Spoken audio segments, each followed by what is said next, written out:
കൺമണിയെ ഈ രൂപത്തിലേക്ക് ആക്കിയെടുക്കാൻ വേണ്ടിയിട്ട് കഷ്ടപ്പെട്ട അമ്മയ്ക്ക് വേണ്ടി നമുക്കൊരു പാട്ട് ഡെഡിക്കേറ്റ് ചെയ്യാം. എന്തമ്മേ ചുണ്ടത്ത് മല്ലിക്കൊളുന്ത് പൂമാനം കണ്ടിട്ടോ സ്വപ്നം കണ്ടിട്ടോ എന്തമ്മേ ചുണ്ടത്ത് മല്ലിക്കൊളുന്ത് പൂമാനം കണ്ടിട്ടോ സ്വപ്നം കണ്ടിട്ടോ മിണ്ടാത്തതെന്തെന്തേ നാണം വന്നിട്ടോ എല്ലാരും ദേഷുമ്പോ ഉള്ളും നിന്നിട്ടോ എന്തമ്മേ ചുണ്ടത്ത് മല്ലിക്കൊളുന്ത് പൂമാനം കണ്ടിട്ടോ സ്വപ്നം കണ്ടിട്ടോ മിണ്ടാത്തതെന്തെന്തേ നാണം വന്നിട്ടോ എല്ലാരും ദേഷുമ്പോൾ ഉള്ളും നിന്നിട്ടോ. ഇതാണ് അമ്മയ്ക്ക് വേണ്ടി ഡെഡിക്കേറ്റ് ചെയ്യുന്ന പാട്ട്. കൺമണിയുടെ ഒരു ടീച്ചർ വരട്ടെ. ഇപ്പോൾ എൻ്റെ പ്രിയപ്പെട്ട കുട്ടിയാണ് കൺമണി. കൈകളില്ലാത്ത കുട്ടിയെ കാലിൽ കൂടെ അതിനെ ആദ്യാക്ഷരം കുറിപ്പിച്ചത് ഞാനാണ്. ആ കാലിൻ്റെ കാലിൽ കൂടെ ആദ്യാക്ഷരം എഴുതാവുന്ന കഴിവ് കണ്ടുപിടിച്ച് ആ പെൻസിൽ കൊടുത്ത് കാര്യമായിട്ട് എഴുതി ആ കുട്ടി നല്ല വൃത്തിയായിട്ടും നല്ലതായിട്ടും ദൈവാനുഗ്രഹത്തോടു കൂടി പഠിച്ച ഒരു കുട്ടിയാണ്. മോളോട് എനിക്ക് ചോദിക്കാനൊന്നേ ഉള്ളൂ, ഈ ആദ്യാക്ഷരം മോൾ ഇത്രയും വലിയ പ്രശസ്തിയിൽ ഉന്നതിയിൽ പോയി കഴിയുമ്പം ഈ ആദ്യാക്ഷരം കുറിപ്പിച്ച ടീച്ചറിനെ മോൾ മറക്കുമോ? മോൾ ഉയരത്തിലേക്ക് പോയി എന്ന് ആദ്യാക്ഷരം കുറിച്ച് തന്ന ടീച്ചർക്ക് ബോധ്യപ്പെട്ട് കഴിഞ്ഞു. ഇനി ഉയരങ്ങളിൽ എത്തിക്കഴിയുമ്പോൾ ഈ ടീച്ചറെ മറക്കരുതെന്നാണ് ആ ടീച്ചറുടെ അഭ്യർത്ഥന. അത് ഒരിക്കലും ഇല്ല. ടീച്ചറാണ് എന്നെ ഈ ജീവിതം ഇത്രയും നിലയിലാക്കി എത്തിച്ചത് ടീച്ചർ. ആദ്യം എൻ്റെ കാലിൽ പെൻസിൽ വെച്ച് തന്ന് എഴുതിപ്പിച്ച് നല്ല ഹാൻഡ് റൈറ്റിംഗ് ആയിട്ട് എന്നെ എഴുതിപ്പിച്ചത് ടീച്ചറാണ്. അങ്ങനെ ടീച്ചറിനെ ഒരിക്കലും മറക്കാൻ പറ്റത്തില്ല. ടീച്ചറെന്ന് വെച്ചാൽ എൻ്റെ ദൈവത്തിനെ പോലെയാണ് ടീച്ചറിനെ ഞാൻ കരുതുന്നത്. എത്ര വലുതായാലും ഞാൻ ടീച്ചറിനെ ഒരിക്കലും മറക്കത്തില്ല. ടീച്ചറിന് എത്ര വയ്യാതായാലും എന്നുവെച്ചാൽ ടീച്ചർ പ്രായമാകുമ്പം എത്ര വയ്യാതായാലും ടീച്ചറിനെ സ്ഥിരമായിട്ട് കാണാൻ പോകും.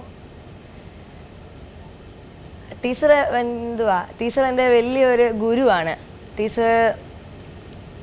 ടീച്ചറാണ് ജീവിതത്തിൽ ആദ്യത്തെ കൈത്തിരി തെളിച്ചു തന്നത് അമ്മയ്ക്ക് ശേഷം. ഈ കാല് കൊണ്ടാണ് മാജിക്ക് മുഴുവൻ അല്ലേ? നോക്കട്ടെ, കാല് നോക്കട്ടെ. ഈ കാലിലാണ് മാജിക്ക് മുഴുവൻ. ചെരുപ്പൂരികളാ നോക്കട്ടെ, എനിക്കെന്തും കാണട്ടെ. അത് സഹായിക്കണോ? ഓക്കെ.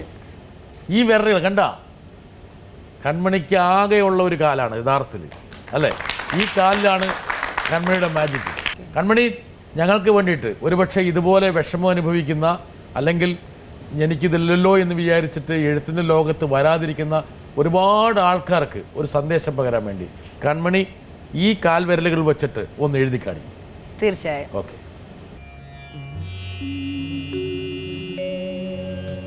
പറയുവാനാകാത്തൊരായിരം കഥനങ്ങൾ ഹൃദയത്തിൽ മുട്ടി വിളിച്ചിടുമ്പോൾ, പറയുവാനാകാത്തൊരായിരം കഥനങ്ങൾ ഹൃദയത്തിൽ മുട്ടി വിളിച്ചിടുമ്പോൾ, ഇനി എനിക്കിവിടിരുന്നൊറ്റയ്ക്കു പാടുവാൻ കഴിയുമോരാക്കിളി കൂട്ടുകാരി, ഇനി എൻ കരൾ കൂട്ടിൽ നിലവിന്റെ കുയിൽ മുട്ട അടപൊട്ടി വിരിയുമോ പാട്ടുകാർ. നന്നായിട്ട് അക്ഷരങ്ങൾ എഴുതുമ്പോൾ എഴുതാൻ വേണ്ടിയിട്ട് ആദ്യം വിഷമമുണ്ടായിരുന്നോ?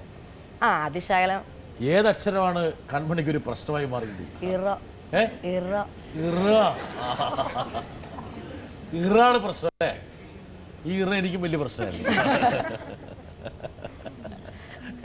ഇറിനെ കീഴ്പ്പെടുത്തി. എത്ര കാലം എടുത്ത് ഇറിനെ കീഴ്പ്പെടുത്താൻ വേണ്ടി? 2 ദിവസം. 2 ദിവസം കൂടെ കീഴ്പ്പെടുത്തി. അവൻ രാത്രി കിടന്നുറങ്ങിയപ്പോൾ ഇറായിരിക്കുന്നു പ്രശ്നം അല്ലേ? ഉറക്കത്തിൽ ഇറ് വന്ന് പിടിച്ചോ? ഇല്ല.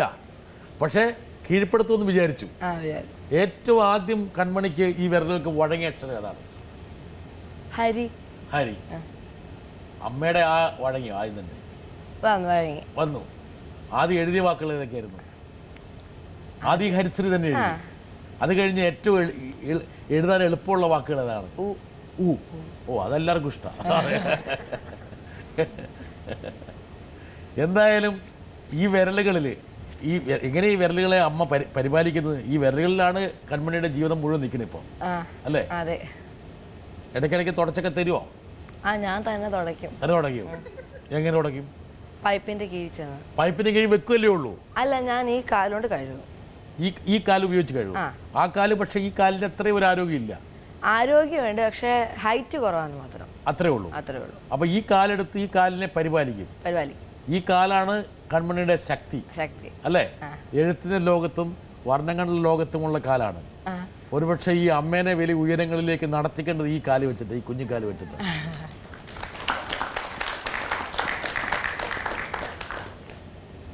കൺമണി ഈ ചിത്രം വരയ്ക്കാൻ വേണ്ടി ആദ്യം എഴുതുക എന്നുള്ളതാണ് സാഹസം.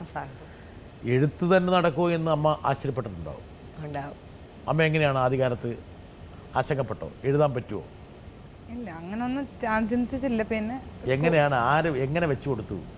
പെൻസിൽ കാലിൽ തന്നെ വെച്ചു. അതിന് മുമ്പേ അവള് നടക്കാൻ തുടങ്ങിയപ്പോൾ തൊട്ട് അവൾ എന്തുണ്ടെങ്കിലും ഈ കാലുകൊണ്ടായിരുന്നു വലിച്ചെടുക്കാൻ തുടങ്ങുമായിരുന്നു. എല്ലാം ആ വിരലിൻ്റെ ഇടയിൽ വെച്ച് എടുക്കുമായിരുന്നു. നമ്മൾ എന്ത് കൊടുത്താലും ഒരു ചെറിയ മുട്ടുസൂചി പോലും ആ വിരലിൻ്റെ ഇടയിൽ കൊണ്ട് എടുത്തു തുടങ്ങിയായിരുന്നു. എടുക്കും. ഓ ശരി. അന്നേരം പിന്നെ അതൊരു ഇതായെന്ന് നമുക്ക് തോന്നിയായിരുന്നു. ഈ കാലിനൊരു മാന്ത്രിക സ്പർശമുണ്ടെന്ന് അന്ന് അമ്മയ്ക്ക് മനസ്സിലായി.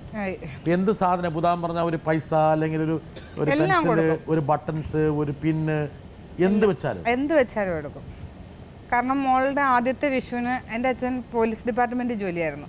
അവിടെ സ്റ്റേഷനിൽ മോളെ കൊണ്ടുപോയിരുന്നു ആദ്യത്തെ വിഷുവിന്. ആ സമയത്ത് അവളുടെ ചെന്ന് അവിടുത്തെ ജഡ്ജി വന്നപ്പോൾ ജഡ്ജി ഒരു 50-ന്റെ നോട്ട് കൈ കൊടുത്തു. ആ സമയത്ത് അവളത് ഇതായിട്ട് മേടിച്ചെന്നാണ് പറയുന്നത്. കൈ കൊടുക്കാൻ കഴിയില്ല. അപ്പം എന്താ ചെയ്തു? കാലിൽ താഴെ വെച്ച് കൊടുത്തപ്പോൾ അത് എടുത്തെന്നാ പറയുന്നത്. പൈസ ആയതുകൊണ്ട് പെട്ടെന്ന് എടുക്കുന്നുണ്ടാവും. അപ്പം ഈ 50-ന്റെ നോട്ടിൻ്റെ ഒരു ശക്തിയാണ് പിന്നീട് ഈ വിരലുകളെ ചലിപ്പിച്ചത്. ഇപ്പൊ കൃത്യമായിട്ട് വിഷു കൈ നീട്ടം കിട്ടുന്നില്ലേ? വിഷു കാൽനീട്ടം. അതാണ്. അങ്ങനെയാണ് അമ്മയ്ക്കും അച്ഛനും തോന്നിയത്, ഈ കാൽവിരലുകൾ കൊണ്ട് അക്ഷരങ്ങളെ വേണമെങ്കിൽ വഴക്കാന്നല്ലേ? അങ്ങനെ അമ്മ വെച്ച് കൊടുത്തോ പെൻസില്? എങ്ങനെയാ ചെയ്തത്? ഇല്ല, അന്നൊന്നും. പിന്നെ അത് ടീച്ചർ തന്നെ പഠിപ്പിച്ച് തുടങ്ങിയത്. ടീച്ചർ ഞാൻ അങ്ങനൊന്നും പഠിപ്പിക്കാനൊന്നും ഒരുങ്ങിയില്ലായിരുന്നു. ടീച്ചർ പിന്നെ കാലെ വെച്ച് കൊടുത്ത് എഴുതിപ്പിക്കാൻ തുടങ്ങുമ്പോൾ അന്നന്ന് വരുന്ന ഹോംവർക്ക് വീട്ടിൽ വന്ന് ചെയ്യും, തന്നെ ചെയ്തോളുമായിരുന്നു.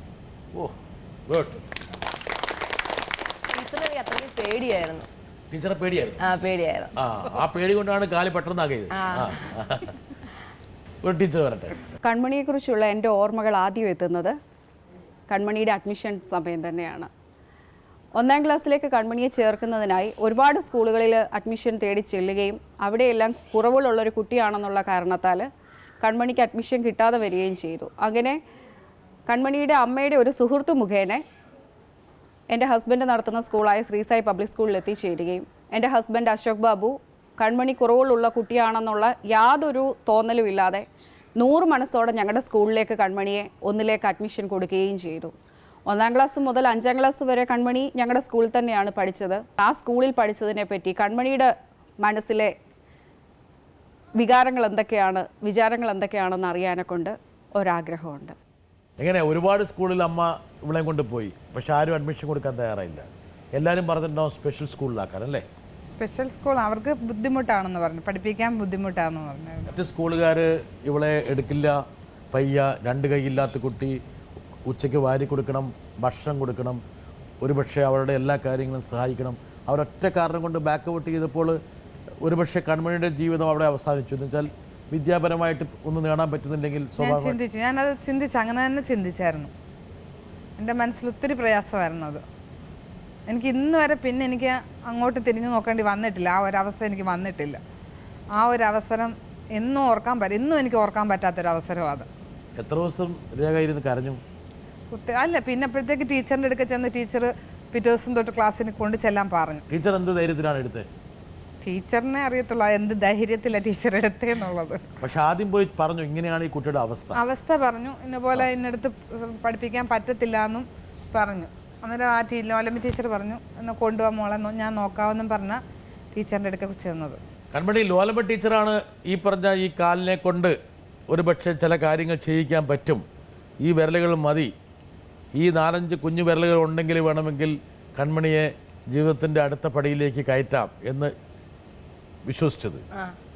പക്ഷെ എപ്പോഴും കൺമണിക്കൊരു വിശ്വാസം വേണം. എന്താ കാരണം വെച്ചാൽ താൻ പാതി ദൈവം പാതി എന്ന് പറഞ്ഞ പോലെ പകുതി മാത്രമേ ഗുരുക്കന്മാർക്ക് പറ്റുള്ളൂ.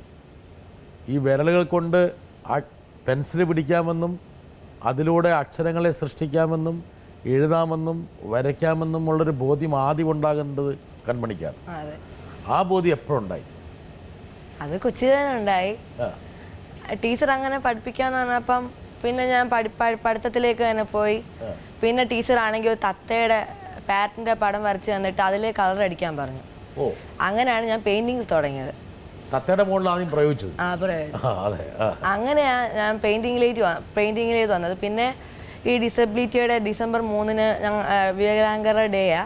അന്ന് അവിടെ പോയി മത്സരിക്കുകയും അവിടെ എല്ലാ പ്രാവശ്യവും എനിക്ക് തന്നെ ഫസ്റ്റ് പാട്ടിനും ലളിതഗാനത്തിനും ശാസ്ത്രീയ സംഗീതത്തിനും ഡ്രോയിങ്ങിനും എല്ലാത്തിനും എനിക്ക് ഫസ്റ്റ് കിട്ടിയപ്പം വളരെ സന്തോഷം തോന്നി. ടീച്ചറാണല്ലോ ഈ നിലയിൽ എന്നെ എത്തിച്ചതെന്ന് ഓർത്തപ്പം. എന്തായാലും ടീച്ചർക്ക് നമുക്കൊരു കൈയ്യടി കൊടുക്കണം. ടീച്ചറുടെ അടുത്ത് വലിയൊരു റിസ്ക്കാണ് രേഖ. എന്താ കാരണം വെച്ചാൽ സാധാരണ കുട്ടികളെ പരിപാലിക്കുന്നതിൽ നിന്ന് വ്യത്യസ്തമായിട്ട് കൺമണിയോടൊരു പ്രത്യേക പരിഗണന കാണിച്ചാൽ മാത്രമേ ഒരുപക്ഷെ കൺമണിയെ ഇങ്ങനെ പരിശീലിപ്പിക്കാൻ പറ്റൂ. അപ്പോൾ ആ ഒരു റിസ്ക് എടുത്ത് ചെറുതല്ല, ചെറിയൊരു റിസ്ക് അല്ല അത്, അല്ലേ? അതെ അതെ. ടീച്ചർക്ക് ശല്യമൊക്കെ ഉണ്ടാക്കി കൊടുത്താ? ഇല്ല, ഒരു പാവം ടീച്ചറായിരുന്നു. പാവം ടീച്ചറായിരുന്നു. അപ്പം ബാക്കിയുള്ളവരെല്ലാം ഭയങ്കരികളായിരുന്നു. നല്ലൊരു ശരാശരി നോക്കുമ്പോൾ പാവമായിരുന്നു, അല്ലേ? അപ്പോൾ ആ ടീച്ചറെ ഒരു തരത്തിലും ദ്രോഹിച്ചിട്ടില്ല? ഇല്ല. ടീച്ചർ ഈ വിരലുകളൊക്കെ പിടിച്ച് നോക്കുമോ ഇടയ്ക്ക്? ഇല്ല, അങ്ങനെയൊന്നുമില്ല. ഒരാൾ വരുന്നു. കൺമണിയുടെ പ്രായത്തിലുള്ള മറ്റു കുട്ടികളെ അപേക്ഷിച്ച് കൺമണിക്ക്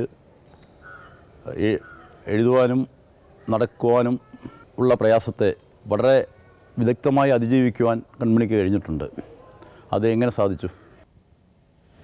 കൺമണിക്ക് എങ്ങനെ സാധിച്ചു? നമ്മൾ ചർച്ച ചെയ്തുകൊണ്ടിരിക്കുന്ന ചോദ്യങ്ങൾ തന്നെയാണിത്, അല്ലേ? ഒരുപക്ഷെ അമ്മയാണ് ആദ്യം തന്നെ ആ ഒരു നിശ്ചയദാർഢ്യം കൺമണിയുടെ മനസ്സിൽ തെളിയിച്ചത്. പിന്നീട് കൺമണി ഈ പറഞ്ഞ പോലെ പുസ്തകങ്ങൾ വായിച്ചു.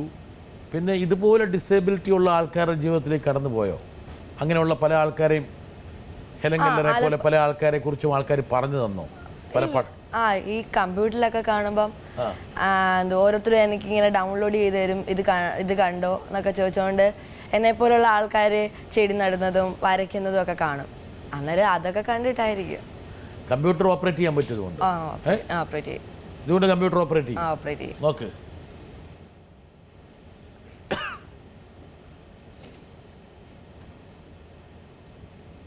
കമ്പ്യൂട്ടർ ഓപ്പറേറ്റ് ചെയ്ത് മാത്രമല്ല, കമ്പ്യൂട്ടറിൽ വരയ്ക്കുകയാണ്.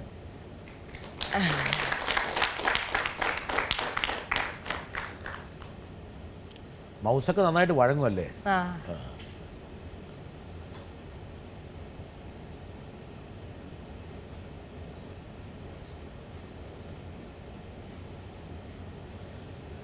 ഇവിടെ ഏത് അക്ഷരത്തിലായിരുന്നു പണ്ട്? ഇറുകായിരുന്നു എഴുതാൻ വിഷമം. പക്ഷെ ഇവിടെ ഏതായിരുന്നു പ്രശ്നം ഉണ്ടായി? ഇംഗ്ലീഷ് എനിക്ക് ഭയങ്കര ഇഷ്ടമാണ്. ഇംഗ്ലീഷ് ഇഷ്ടമാണോ? എളുപ്പമാണല്ലേ മലയാളത്തെക്കാൾ? വലിയ ചുറ്റിക്കെട്ടൊന്നുമില്ല. മാത്രമല്ല ഈ കീബോർഡൊക്കെ വളരെ ഈസിയാണ്.